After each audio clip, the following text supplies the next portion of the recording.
taking responsibility for how awful and how poor the team has been coached, would you be surprised if you get fired tomorrow as Ghana's head coach? At this moment,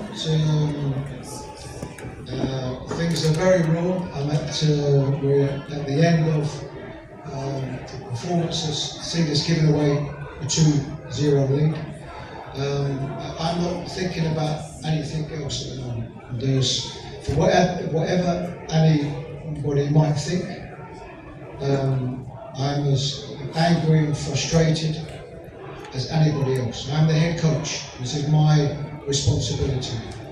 As regards anything past this moment, then no, I'm not speaking about that. I will speak about the questions you asked me, which are about a performance, about my role, my participation in the role, and I'm prepared to answer all of those questions. But at the moment, that's all I'm thinking of.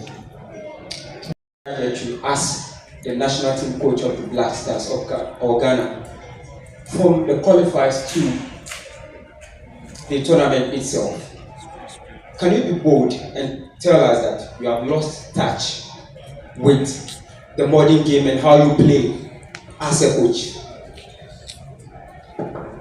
No, I don't think that's the case. If you're asking me about the results that we've had and the performances that we've had, we have not been good. If you're asking me about myself personally, then as head coach, I have not done well enough in this competition. We have played 3 games, as I've said. We've conceded 2 goals in each of these games, and we haven't put ourselves in a position, a winning position, where we can score goals.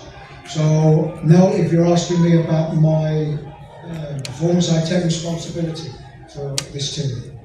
I have a group of players that came here and wanted to do well, wanted to do really well, wanted to compete really well. For the results that we've had in these 3 games, I'm the head coach, and I will always take responsibility. Since your appointment as the head coach of the Black Stars, what kind of impact have you had on the team, if any? The impact is can only be judged by results. So I think what you have to do, and I think as journalists, you will analyse, and you will analyse the results from myself as head coach. What I was hoping was that this team that we had, this is the best opportunity that we had coming into this competition, where we had the players for a long enough period to train and to put a formation in place. And this was one that we was hoping that we would grow during this competition, and the fact is that we haven't. So my the assessment of my results so far is that they've not been good enough. We have continued to make fundamental mistakes. We got ourselves into a lead, whether we deserve that or not, but the fact is that we were in a lead, and to go to this stage of the game is this is why it's an angry changing room. I think you can hear by the commotion that's going outside, but it's an angry place at the moment. Unless you are able to see a game through, then it becomes very, very difficult.